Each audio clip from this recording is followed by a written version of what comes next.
तो hello everyone. तो आज हम लोग देखेंगे PMOS, जिसका कुछ ही दिन पहले नाम था PCOS, पॉलीसिस्टिक ओवरियन सिंड्रोम। अब इसका नाम हो गया है poly endocrine metabolic ovarian syndrome.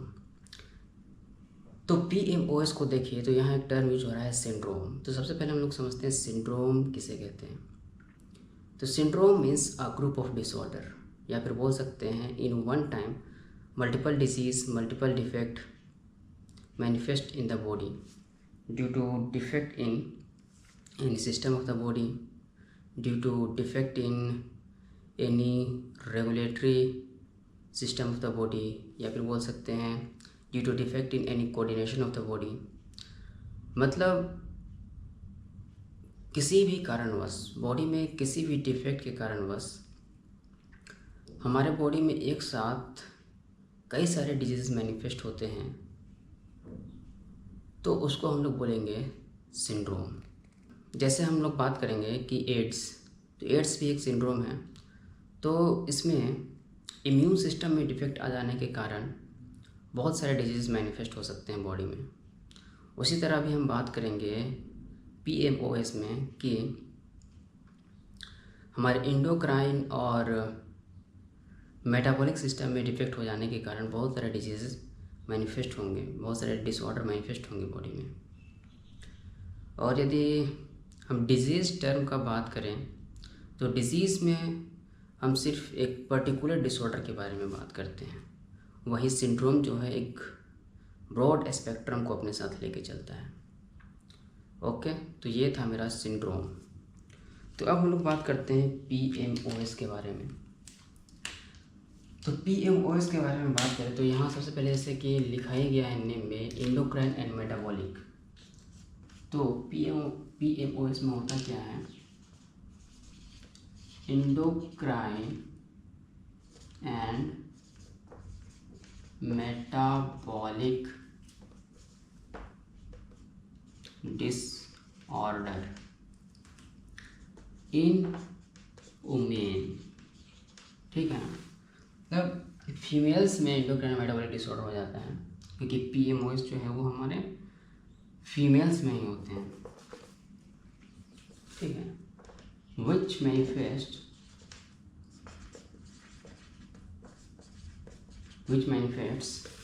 Manifest करता है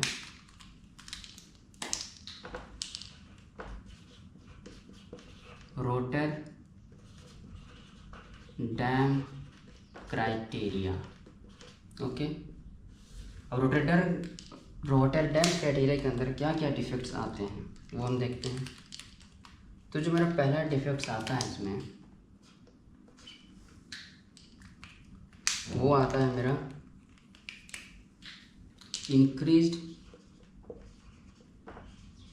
इंक्रीज्ड एंड्रोजन। ठीक है, दूसरा जो मेरा आता है ओव्यूलेटरी डिसफंक्शन। ठीक है, ओव्यूलेटरी डिसफंक्शन होगा तो फिर इसमें एमेनोरिया,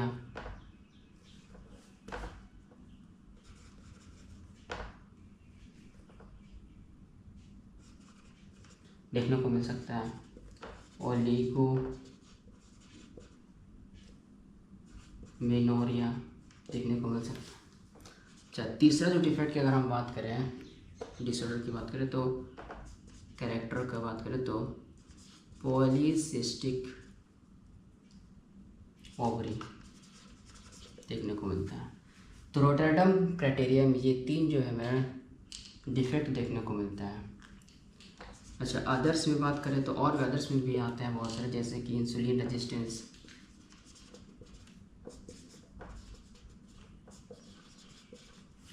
रेजिस्टेंस और ओबेसिटी। ठीक है ना, तो और बहुत सारी चीज़ें इसमें देखने को मिल जाती हैं, जैसे कि एंड्रोजन बढ़ेगा तो हिर्सुटिज्म हो जाएगा। ठीक है, एक्ने देखने को मिलेगा इसमें। तो बहुत सारे कैरेक्टरिस्टिक्स होते हैं। तो एक साथ तो ऐसा हो नहीं सकता है कि सारे के सारे जो कैरेक्टर्स है, सारे के सारे जो डिसऑर्डर है वो हमारी बॉडी में मैनिफेस्ट हो जाए। तो PMOS कब कहेंगे हम, किस कंडीशन में PMOS कहेंगे, कौन कौन से करेक्टर हमको दिखेंगे तो इसको PMOS कहेंगे। तो इसके लिए रूल ये है कि ये रोटरडम के 3 क्राइटेरिया में से एनी 2 क्राइटेरिया भी, यानी 2 डिसऑर्डर भी, यानी 2 डिफेक्ट भी अगर बॉडी में मैनिफेस्ट हो जाते हैं तो उसको हम लोग बोलेंगे कि PMOS हो गया है। मतलब any 2 of 3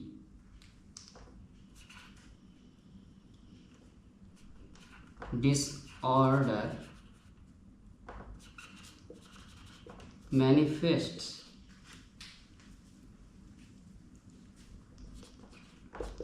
in the female body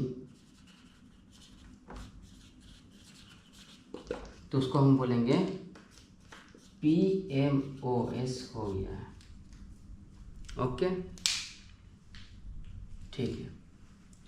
अब हम लोग देखते हैं इसका इटियोलॉजी क्या होता है। तो इसका इटियोलॉजी जो है वो अननोन है, ठीक है। फिर भी में बोला जाता है कि जो हमारा लाइफ स्टाइल है, इन्वायरमेंटल फैक्टर है,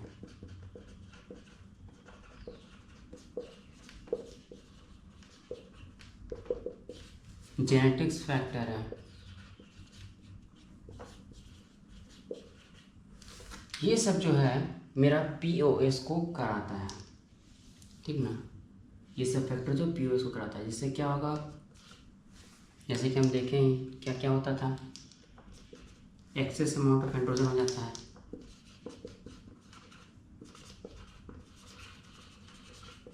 एक्सेस अमाउंट ऑफ एंड्रोजन हो जाता है, डिफेक्ट इन फोलिकुलोजेनेसिस, मतलब फॉलिकल नहीं बनता है, नहीं बन पाता है,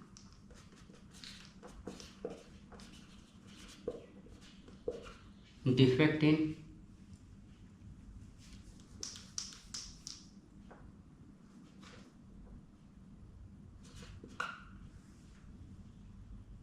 ओव्यूलेशन,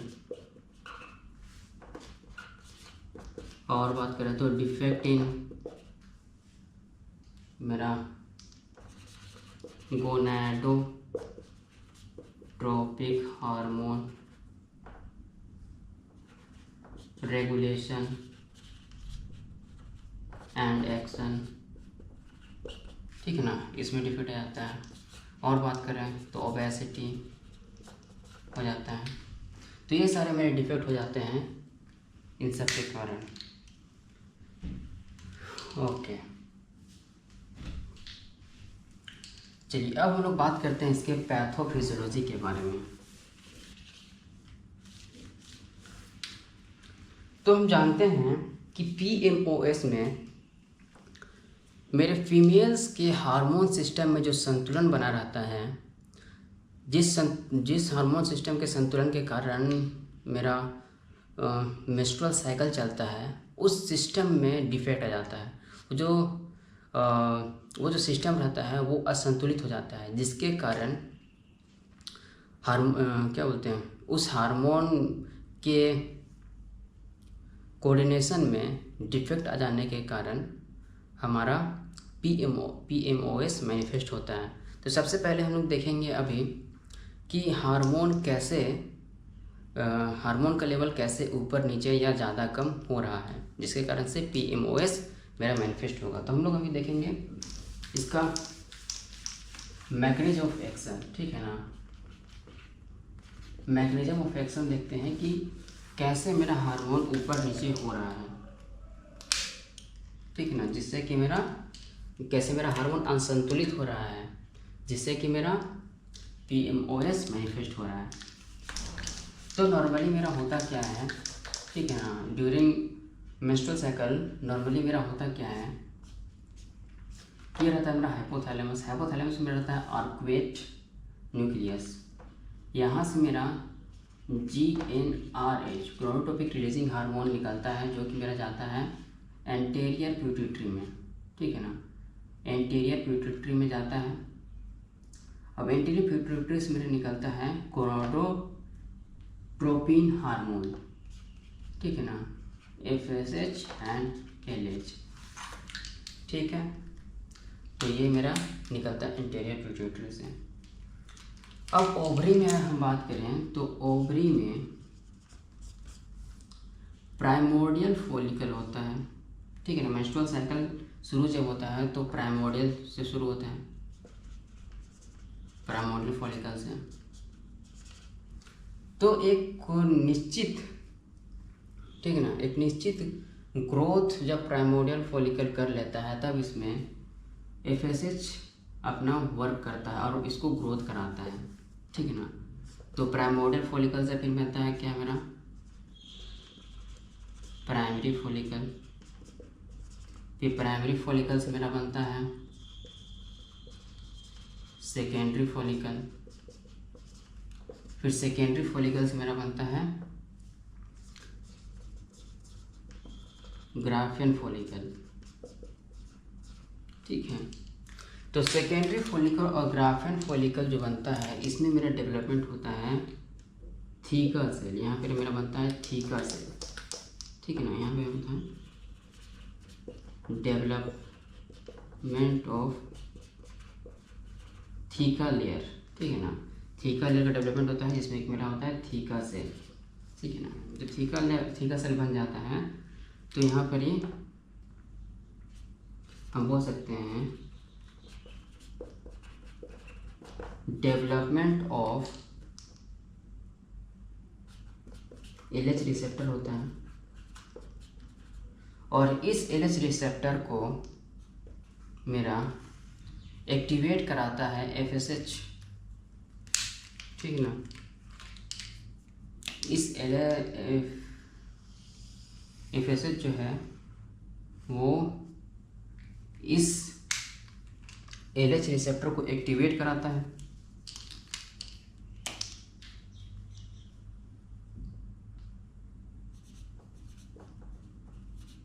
एक्टिवेट LH रिसेप्टर। अब जब एक बार ये LH रिसेप्टर एक्टिवेट हो जाता है तो यहाँ पे मेरा काम करता है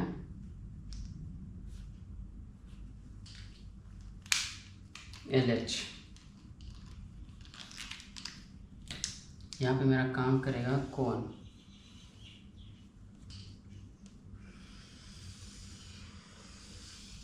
LH काम करेगा, और LH काम करेगा और वो मेरा बनाएगा एंड्रोजन,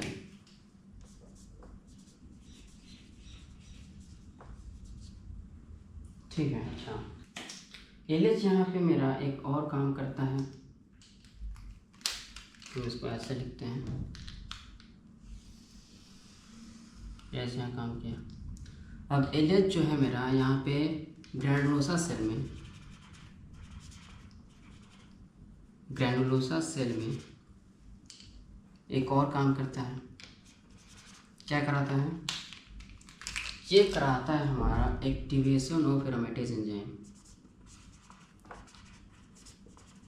एरोमेटेज का एक्टिवेट कराता है, ठीक है। अब यहाँ जो एंड्रोजन बना हमारा थीका सेल में, जो एंड्रोजन बना वो मेरा आता है ग्रैनुलोसा सेल में, और ग्रैनुलोसा सेल में इन द प्रेजेंस ऑफ एरोमेटेज, ये जो मेरा एंड्रोजन है इन द प्रेजेंस ऑफ एरोमेटेज वो एस्ट्रोजन में चेंज होता है, या फिर हम लोग बात करें एस्ट्रोजन में एस्ट्राडायोल E2 में चेंज होता है, ठीक है। तो ये होता है मेरा नॉर्मल मैकेनिज्म मेंस्ट्रुअल साइकिल के दौरान। लेकिन जब PMOS होता है, ठीक है, PMOS जब होता है तो होता क्या है, सबसे पहला जो यहाँ पे होता है काम, वो जो पल्स फ्रीक्वेंसी ऑफ GnRH है वो इंक्रीज कर जाता है। क्या होता है, increase pulse frequency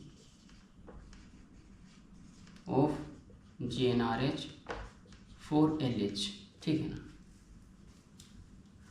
pulse frequency बढ़ जाता है GnRH का निकलने का, ठीक है। तो उससे क्या होगा, मेरा LH जो है बहुत ज़्यादा मात्रा में रिलीज होने लगेगा। तो यहाँ पे LH का प्रोडक्शन जो है मेरा वो हाई हो जाता है, LH का प्रोडक्शन मेरा हाई हो जाता है, ठीक है। अब LH का प्रोडक्शन हाई होगा तो वो क्या करेगा, मेरा यहाँ पे जो LH रिसेप्टर में LH आके एंड्रोजन निकाल रहा था थीका सेल से, तो ज़्यादा काम करेगा और एंड्रोजन को भी मेरा एंड्रोजन का मात्रा भी मेरा बढ़ा देगा, ठीक है। तो पहला काम मेरा ये करता है कि LH बढ़ता है तो एंड्रोजन भी मेरा बढ़ने लगता है, ठीक है। अब दूसरा जो होगा मेरा, एंड्रोजन का मात्रा पहले ऐसे बढ़ा, अब दूसरा जो होता है यहाँ काम के, ये जो एंड्रोजन से एस्ट्रोजन में जो चेंज हो रहा है, जो यहाँ मैकेनिज्म काम कर रहा है, वो मैकेनिज्म में कुछ डिफेक्ट आ जाते हैं, जिससे कि पूरा एंड्रोजन एस्ट्रोजन में चेंज नहीं हो पाता है। अब पूरा एंड्रोजन एस्ट्रोजन में चेंज नहीं हो पाएगा तो यहाँ जो एंड्रोजन है वो भी मेरा बढ़ने लगेगा, ये तो ऐसे ही मेरा एंड्रोजन बढ़ने लगेगा, ठीक है ना। तो ये मेरा दूसरा कारण होता है। पहला कारण ये हुआ कि LH के कारण मेरा एंड्रोजन बढ़ रहा है, दूसरा कारण हुआ कि यहाँ पे मैकेनिज्म परफेक्ट काम नहीं कर रहा है तो एंड्रोजन बढ़ रहा है। अच्छा, अब बॉडी जो है मेरा इंसुलिन रेजिस्टेंस भी हो जाता है PMOS में, ठीक है। अब बॉडी मेरा इंसुलिन रेजिस्टेंस हो जाता है तो ये क्या करता है, ये मेरा थीका सेल को प्रोलिफरेट कराता है, ठीक है ना। ये मेरा थीका सेल को क्या करेगा, प्रोलिफरेट कराएगा, हाइपरप्लेसिया कराएगा।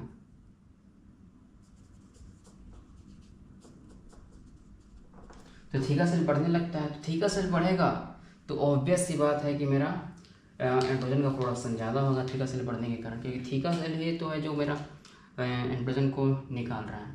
तो ये मेरा तीसरा कारण हो जाता है एंड्रोजन को बढ़ाने का, ठीक है ना। तो ये मेरा तीसरा कारण हो जाता है एंड्रोजन को बढ़ाने का।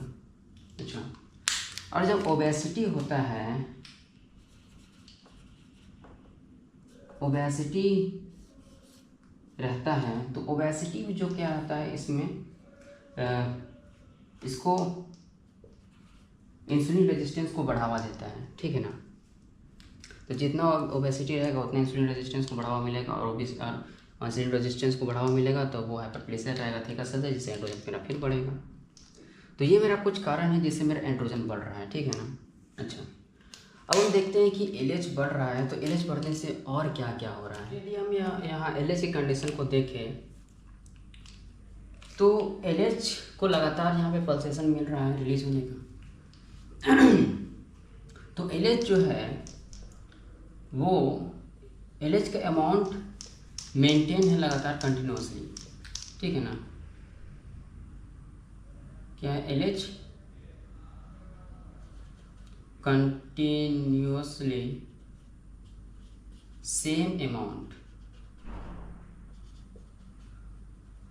कंटिन्यूसली सेम अमाउंट मेंटेन, ठीक है ना।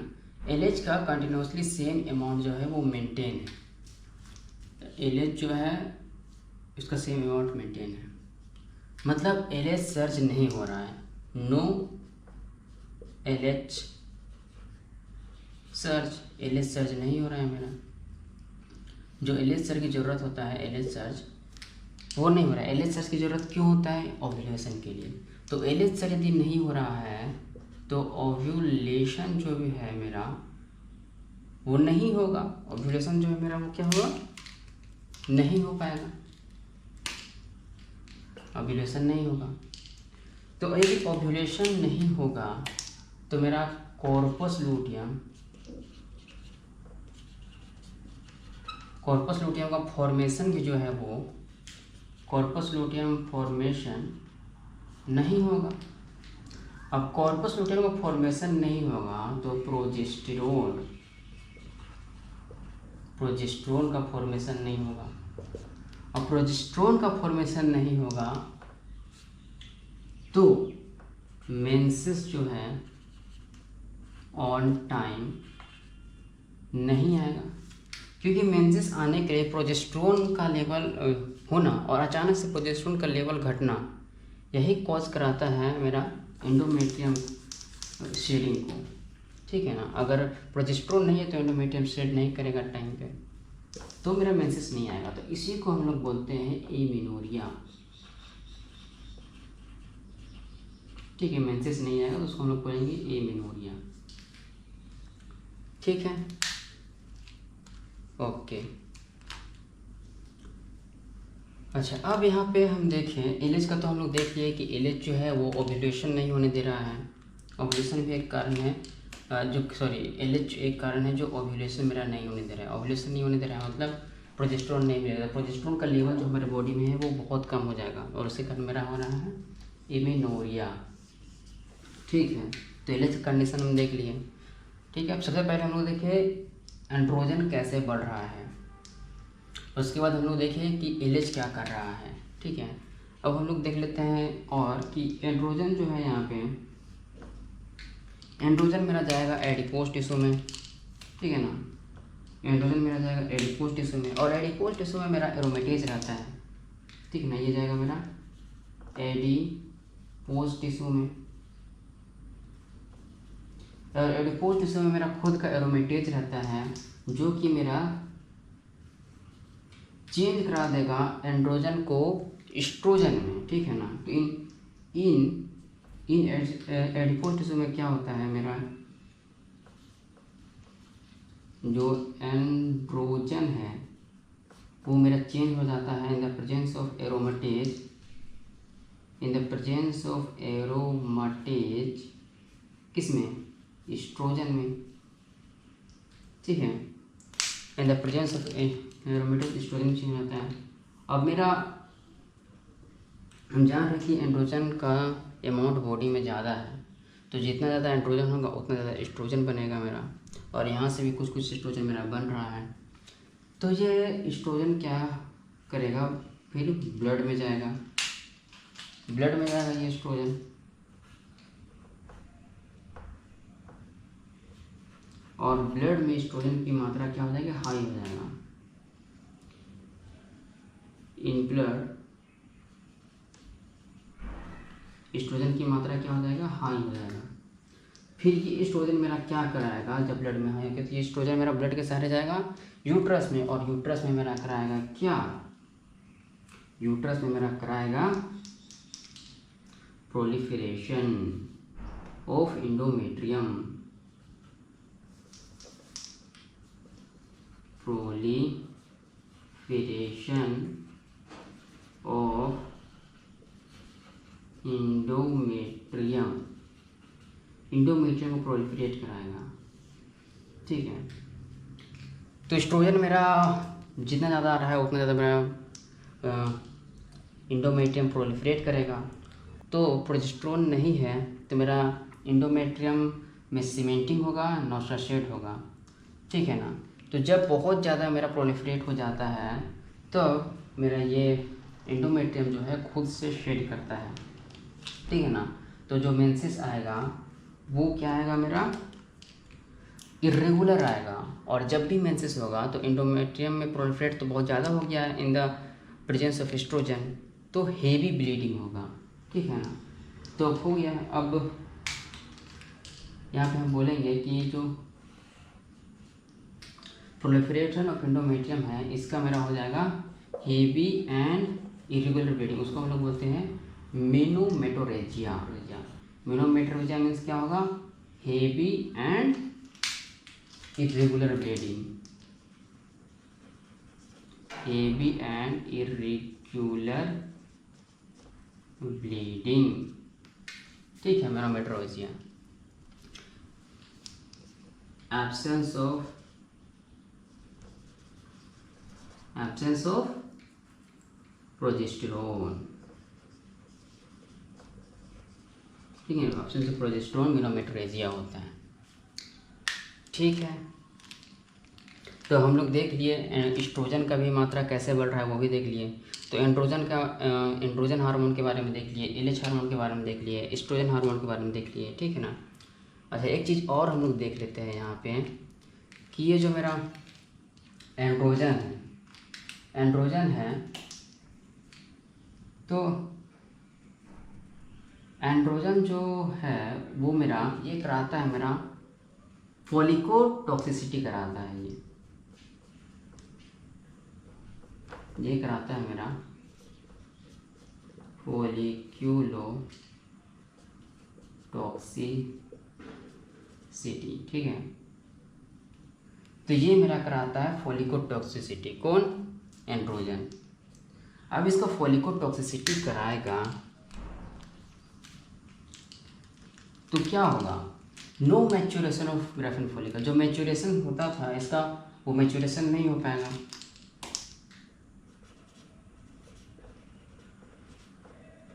इसकी मैच्योरेशन की अगर हम बात करें तो मैच्योरेशन नहीं होगा। अब मैच्योरेशन नहीं होगा तो ग्राफेन फॉलिकल मेरा रप्चर्ड नहीं होगा, मतलब ओव्यूलेशन नहीं होगा। तो ओव्यूलेशन नहीं होता है तो क्या होगा? यदि मेरा ओव्यूलेशन नहीं होगा तो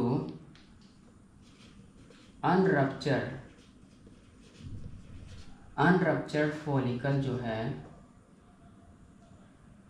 फॉलिकल्स एक्यूमुलेट कर जाएगा, कलेक्ट हो जाएगा।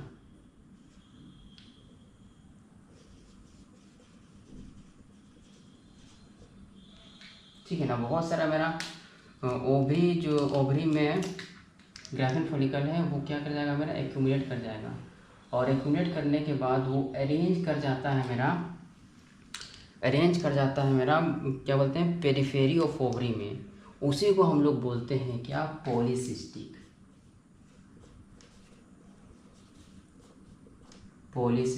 ओवरी, ठीक है। उसी को हम लोग बोलेंगे पॉलीसिस्टिक ओवरी। तो यहाँ पे रोटेंडम क्राइटेरिया जो अपना 3 कैरेक्टर बता रहा था, तो वो तीनों कैरेक्टर हम देख लिए, जिसमें कि कोई भी 2 कैरेक्टरिस्टिक्स होने पर हम लोग पॉली इंडोक्राइन मेटाबॉलिक सिंड्रोम हम लोग बोलेंगे। तो वो तीनों क्राइटेरिया हम लोग यहाँ पे देख लिए। देखते हैं कि सबसे पहले क्या हो रहा था। मेरा फर्स्ट क्राइटेरिया था कि एंड्रोजन का सबसे ज़्यादा बढ़ जाना। तो देखिए कि कैसे मेरा एंड्रोजन का मात्रा है जो बढ़ रहा था, ठीक है। 3 जो है मेरा एंड्रोजन का मात्रा बढ़ाने का यहाँ पे देखें हम लोग रीज़न, मेनली एलएच बढ़ रहा है, तो एलएच बढ़ जाने के कारण एंड्रोजन मेरा बढ़ रहा था। उसके बाद जो है मेरा एंड्रोजन से एस्ट्रोजन में कन्वर्ट नहीं हो रहा है, तो एंड्रोजन मेरा बढ़ रहा है। यहाँ इंसुलिन रेजिस्टेंस के कारण क्या हो रहा था कि प्रोलिफरेशन, मतलब कि हाइपरप्लेसिया ऑफ थिकर सेल हो जा रहा था, तो जिसके कारण मेरा एंड्रोजन बढ़ रहा था, ठीक है ना। उसके बाद हम देखें कि एलएच जो है, एलएच का मात्रा बढ़ने से, एलएच का कंटिन्यूसली मतलब कि अमाउंट मेंटेन रहने से मेरा ओव्यूलेशन नहीं हो रहा था, क्योंकि एलएच सर्ज नहीं हो रहा था, और ओव्यूलेशन नहीं हो रहा था तो कॉर्पस लूटियम नहीं बन रहा था, कॉर्पस लूटियम नहीं बन रहा था, प्रोजेस्टेरोन मेरा नहीं बनेगा, प्रोजेस्टेरोन नहीं बनेगा तो मेंसेस मेरा इरेगुलर आ रहा था। उसी को हम लोग बोलते हैं एमिनोरिया, ठीक है ना। और इधर जो एंड्रोजन मेरा बढ़ रहा था वो जा रहा था एडिपोज टिश्यू में, एडिपोज टिश्यू में जाने के बाद वो एस्ट्रोजन में कन्वर्ट हो रहा था। फिर एस्ट्रोजन जो बढ़ रहा था तो मेरा वो ब्लड में जा रहा था, फिर ब्लड में जाने के बाद वो क्या कर रहा था, मेरा जो यूट्रस है, यूट्रस के इंडोमेट्रियम को प्रोलिफरेट करा रहा था। उसके बाद प्रोलिफरेट करा रहा था तो प्रोलिफरेशन तो उसका करा रहा था, लेकिन in the absence of progesterone उसका मेरा सीमेंटिंग हो रहा था अच्छा से ना, ये उसका शेड हो रहा था टाइमिंग पे। तो जो मेंसेस आ रहा था वो इरेगुलर मेंसेस आ रहा था और हेवी ब्लीडिंग आ रहा था, तो उसको हम लोग बोलेंगे मेनोमेट्रोजिया, ठीक है ना। इसी को हम लोग बोलेंगे ओलिगोमेनोरिया। यहाँ पे हम लोग बोल सकते हैं जो इरेगुलर ब्लीडिंग यहाँ पे आएगा, इरेगुलर ब्लीडिंग यहाँ पे जो होगा उसी को हम लोग बोलेंगे ओलिगोमेनोरिया,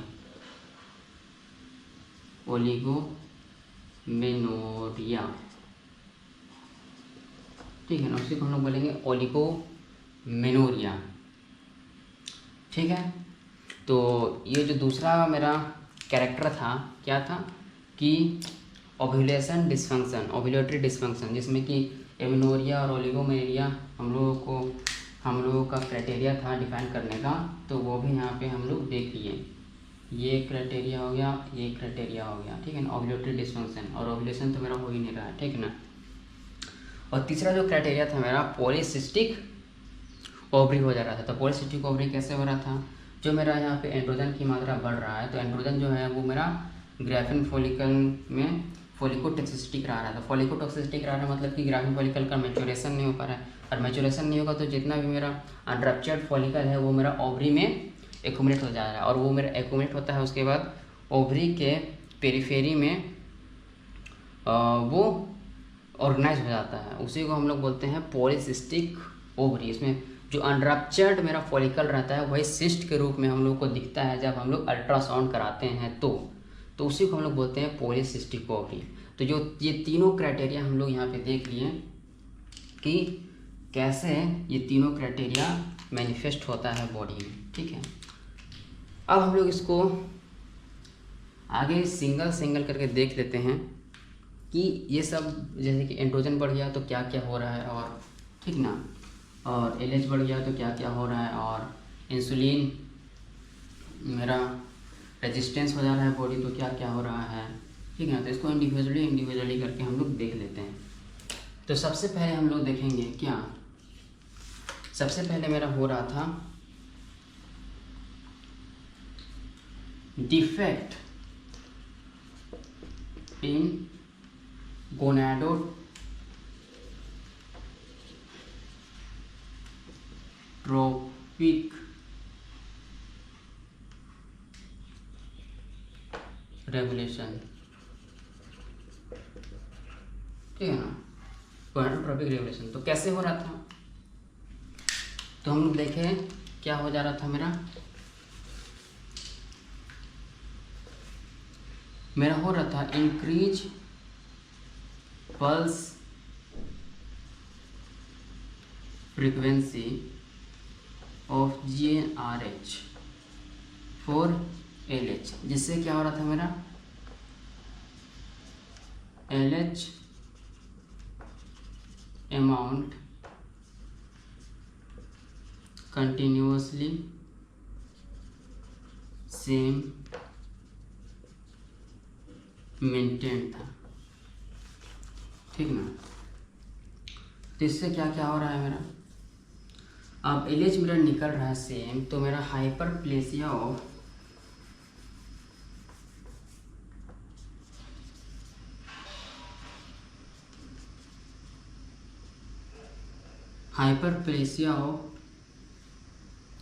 थीका सेल हो जाएगा। तो थीका सेल का जो मेरा होगा हाइपरप्लेसिया हो जाएगा कि LH जितना निकलेगा उतना मेरा थीका सेल को लगेगा कि हमको और ज़्यादा काम करना है, और ज़्यादा काम करना है, तो वो अपना अमाउंट बढ़ाएगा, और अमाउंट बढ़ाएगा तो उसी को हम लोग बोलेंगे हाइपरप्लेसिया, ठीक है। दूसरा जो होगा मेरा वो क्या होगा,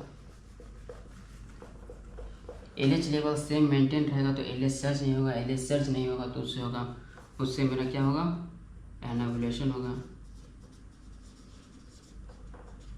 ठीक है ना, एनाबुलेशन होगा।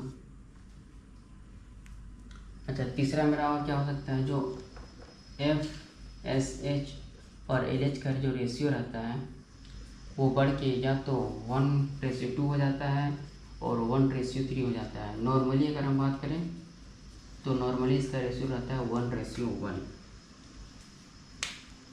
ठीक है।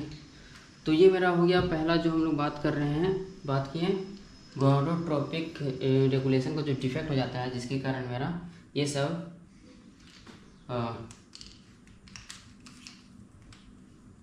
सब मेरा चीज़ें होते हैं। तो देखिए हाइपरप्लेसिया थीका सेल हो जाएगा तो मेरा हाइपर एंड्रोनिज्म हो जाएगा, ठीक है, हाइपर एंड्रोनिज्म हो जाएगा। चलिए अब जो दूसरा हम लोग देखते हैं कि दूसरा दिक्कत क्या आता है, दूसरा दिक्कत आता है मेरा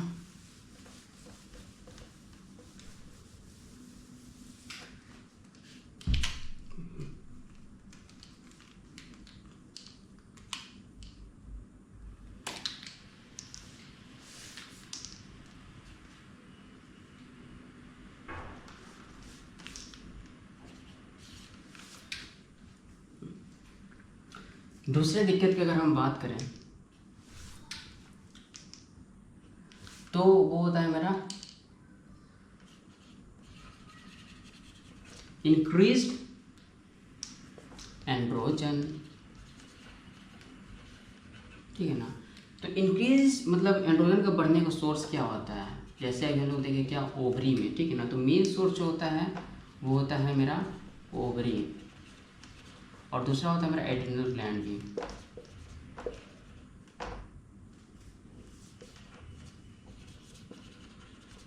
ठीक है ना। तो जो मेन सोर्स होता है वो क्या होता है मेरा ओवरी। जैसा कि हम लोग अभी देखें कि एंड्रोजन बढ़ने का बहुत सारा कारण था, एलएच भी एंड्रोजन बढ़ा रहा है, ठीक है ना। इंसुलिन रेजिस्टेंस भी एंड्रोजन बढ़ा रहा है, उधर से कन्वर्ट नहीं हो रहा है एस्ट्रोजन में एंड्रोजन से, तो उससे भी एंड्रोजन बढ़ रहा है। तो इस सब हम लोग क्राइटेरिया देखें। तो इसका पैथोफिजियोलॉजी अगर हम देखेंगे तो क्या हो रहा था, इसका यदि हम पैथोफिजियोलॉजी देखेंगे तो यदि एंड्रोजन अगर एक्सेस एंड्रोजन हो जा रहा है, ठीक है ना, एंड्रोजन क्या है, एक्सेस एंड्रोजन हो रहा है मेरा,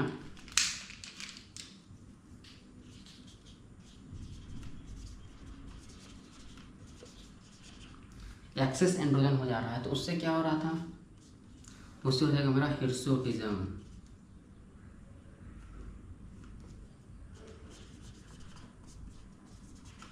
उससे हो जाएगा मेरा हिर्सुटिज्म, ठीक है। अगर हम नॉर्मली बात करें तो नॉर्मल लेवल ऑफ जो वुमेन में मेरा एंड्रोजन का लेवल रहता है वो लेस देन 70 नैनोग्राम पर डेसीएल होता है, पर डीएल होता है। और अगर हम बात करें पीएमओएस में जब हिर्सुटिज्म हो जाता है तो जो लेवल रहता है वो 70 नैनोग्राम पर डीएल से ज़्यादा हो जाता है, लेकिन मेरा कम रहता है 200 नैनोग्राम पर डीएल से, ठीक है। अच्छा, दूसरा और क्या हो जाता है, दूसरा ये कराता है जब बहुत ज़्यादा एंड्रोजन क्या होता है, एंड्रोजन एक्सेस हो जाता है तो मेरा कराता है ये फॉलिक्यूलोटॉक्सिसिटी, ठीक है, जिसका मैकेनिज्म हम लोगों ने भी देखा, फॉलिक्यूलोटॉक्सिसिटी ये कराएगा, ठीक है। और तीसरा अगर हम इसका कॉम्प्लिकेशन देखेंगे, तीसरा जो कॉम्प्लिकेशन कराता है वो कराता है मेरा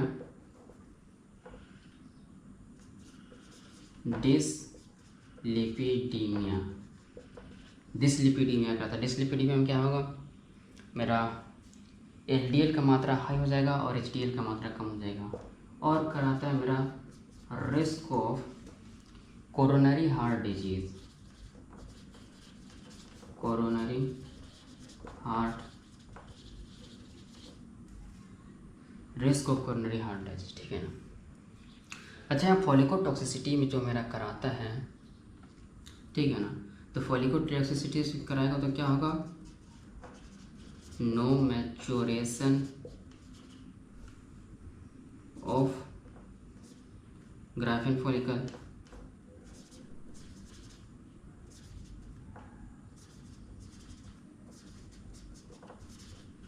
no maturation of graphene follicle,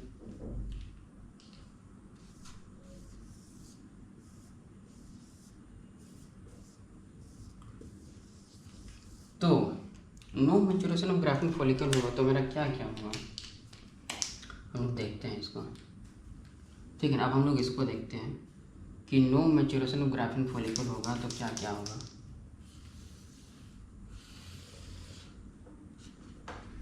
सबसे पहला तो ये होगा, अगर मैच्योरेशन वो नहीं हो रहा है तो वो मेरा ओवरी में रिटेन करेगा, ओवरी में रिटेन करेगा, और जैसे जैसे पुराना मेरा ग्राफिन फॉलिकल आता जाएगा वो मेरा रिटेन करते जाएगा और संख्या बढ़ जाएगा, और वो अपने आप को ओवरी के पेरिफेरी में अरेंज कर लेगा, ठीक है ना। तो क्या होगा, unruptured follicle arranged in the periphery of ovary, ठीक है ना, जिसको हम लोग बोलेंगे पॉलीसिस्टिक ओवरी। तो वो सिस्ट होता नहीं है जो सिस्ट की तरह दिखता है, एक्चुअली वो होता क्या है, वो होता है मेरा फॉलिकल्स, अनरप्चर्ड फॉलिकल्स। तो मानते हैं कि ओवरी है तो इसके पेरीफेरी में फॉलिकल्स अपने आप को अरेंज कर लेगा, ठीक है ना। इसको हम लोग बोलते हैं नेकलेस अपीयरेंस। इसी को हम लोग बोलेंगे नेकलेस अपीयरेंस, ठीक है। इसी को हम बोलेंगे नेकलेस अपीयरेंस। तो पॉलीसिस्टिक कंडीशन आ जाएगा मेरे एंड्रोजन को बढ़ने से। दूसरा क्या होगा, दूसरा मेरा अगर रैप्चर नहीं कर रहा है तो क्या होगा, मेरा रिटेन कर जा रहा है, मेच्योर नहीं कर रहा है, रैप्चर बोल दिए थे। अगर मेच्योर नहीं कर रहा है, रिटेन कर जा रहा है ओवरी में, तो इसमें क्या हो रहा है, ओव्यूलेशन नहीं हो रहा है, मतलब एन ओव्यूलेशन की कंडीशन मतलब कि हो रहा है। और एन ओव्यूलेशन होगा तो मतलब इनफर्टिलिटी का केस आएगा। तो इससे मेरा इनफर्टिलिटी का भी केस आता है। ओके, मेरा कॉर्पस लुटियम नहीं बन रहा है, प्रोजेस्टेरोन का लेवल जो है वो पूरा कम हो जाएगा, ठीक है। और यदि हम तीसरे नंबर में बात करें तो अगर हम लैब डायग्नोसिस करवाएंगे, ठीक है, तो लैब डायग्नोसिस कराएंगे वो क्या मिलेगा, लैब डायग्नोसिस यदि हम कराएंगे तो हम लोग को टेस्टोस्टेरोन की मात्रा बढ़ा हुआ मिलेगा, ठीक है ना। प्रोजेस्टेरोन की मात्रा हम लोग को घटा हुआ मिलेगा, LDL की मात्रा बढ़ा हुआ मिलेगा, HDL की मात्रा हम लोग को घटा हुआ मिलेगा। तो लैब डायग्नोसिस कराएंगे तो ये सब मिलेगा। ओके, तो एंड्रोजन के बढ़ने से मेरा ये जो है कारण या फिर डिफेक्ट्स दिख सकते हैं, ठीक है। अच्छा, अब आगे हम लोग बात कर लेते हैं इंसुलिन रेजिस्टेंस की।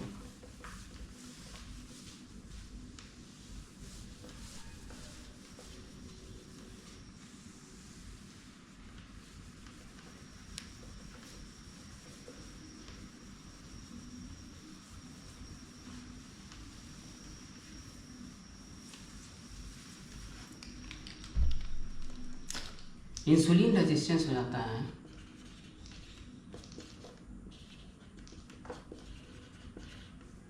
तो क्या क्या मेरा बॉडी में और दिखता है, ठीक है। इंसुलिन रेजिस्टेंस के कारण क्या क्या और डिफेक्ट्स दिखते हैं। तो इंसुलिन रेजिस्टेंस के कारण सबसे पहले मेरा हो जाता है क्या, डिसलिपिडीमिया। सबसे पहले मेरा डिसलिपिडीमिया दिखेगा, ठीक है। अच्छा, इंसुलिन रेजिस्टेंस जो होता है वो मेरा क्या कराता है, हाइपर प्लेसिया ऑफ थीका सेल कराता है, जिससे क्या होगा, मेरा हाइपर एंड्रोनिज्म होगा, ठीक है। अच्छा, इंसुलिन रेजिस्टेंस में क्या और क्या होता है, और जो मेरा होगा इसमें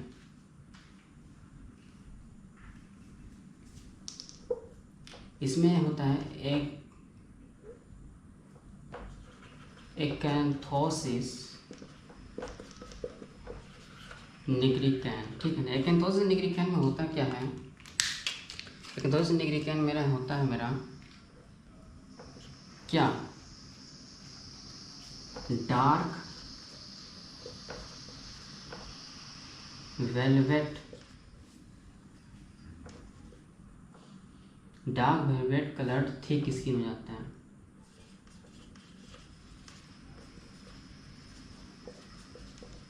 थिक स्किन हो जाता है। अच्छा, कहाँ कहाँ होता है, अगर साइड की बात करें तो कहाँ कहाँ होता है मेरा,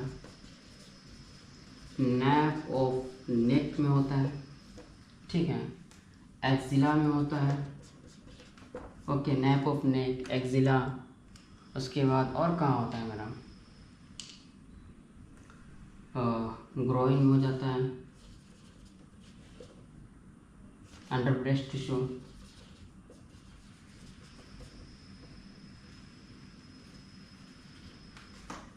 तो ये सब जगह मेरा क्या, एकैंथोसिस निग्रिकैन देखने को मिलता है, मतलब कि डार्क कलर का हम लोगों को देखने को मिले कोशिका थिक स्किन, ठीक है। अच्छा, और क्या हो जाता है, और अगर हम बात करें तो और मेरा हो जाता है यहाँ पे एक सिंड्रोम होता है, उसको हम लोग बोलते हैं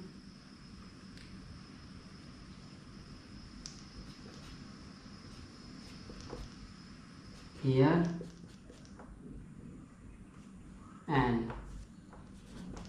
and syndrome. Hair and syndrome हो जाता है, जिसमें कि HA का मतलब होता है हाइपर एंड्रोनिज्म,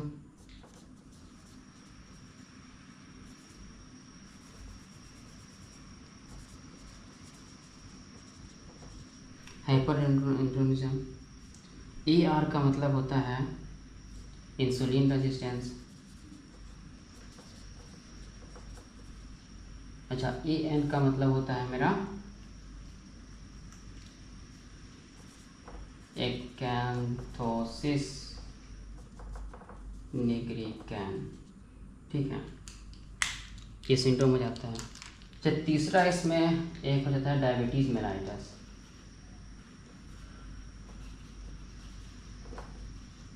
डायबिटीज़ मेलाइटस भी हो जाता है।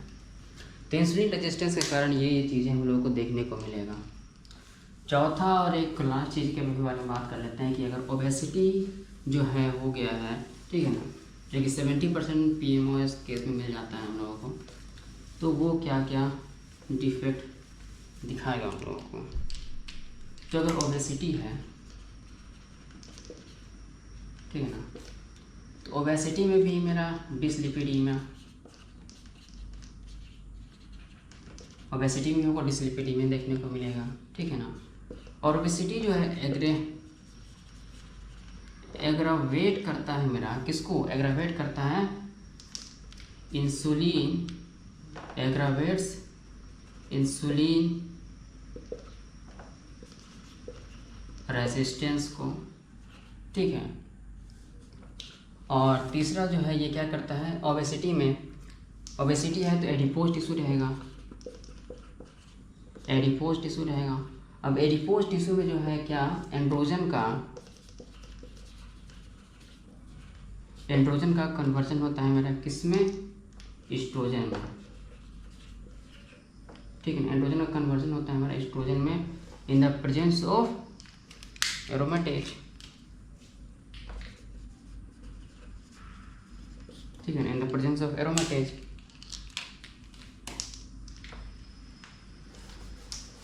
ठीक है ना। अब एस्ट्रोजन जो आता है वो क्या जाता है, वो जाएगा मेरा ब्लड में, कि जो एस्ट्रोजन बना वो मेरा जाएगा ब्लड में, ठीक ना। ब्लड में जो ब्लड एस्ट्रोजन लेवल जो है वो हाई हो जाएगा। अब ब्लड एस्ट्रोजन लेवल हो जाएगा तो मेरा वही है प्रोलिफरेशन होगा,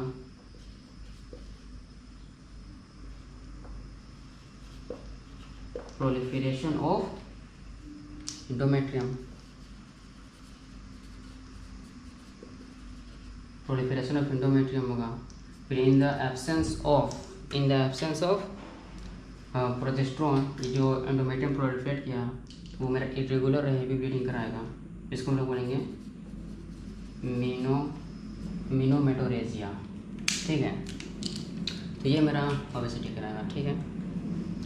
तो ये था मेरा पूरा पैथोफिजियोलॉजी ऑफ PCOS। पैथोफिजियोलॉजी में हम लोग देखो, इस लेक्चर में हम लोगों ने देखा सबसे पहले क्या कि PCOS किसको कहते हैं, सॉरी PMOS, अब इसका नया नाम है, तो PMOS हम लोग किसको कहते हैं, ठीक है ना। फिर हम लोगों ने रोटरडैम क्राइटेरिया देख लिया, ठीक है ना। रोटरडैम क्राइटेरिया के कोई दो भी क्राइटेरिया अगर हम लोगों को दिख गया तो हम लोग उसको बोलेंगे PMOS है।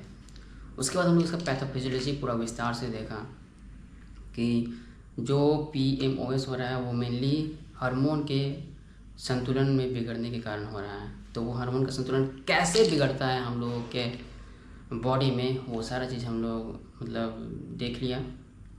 और उसके बाद इंडिविजुअली भी हम लोगों ने इसको देख लिया कि वो जो मतलब कि डिफेक्ट होता है तो उसके कारण क्या क्या चीज़ें हम लोगों को बॉडी में देखने को मिलता है। तो आज के लिए यहीं तक। Thank you.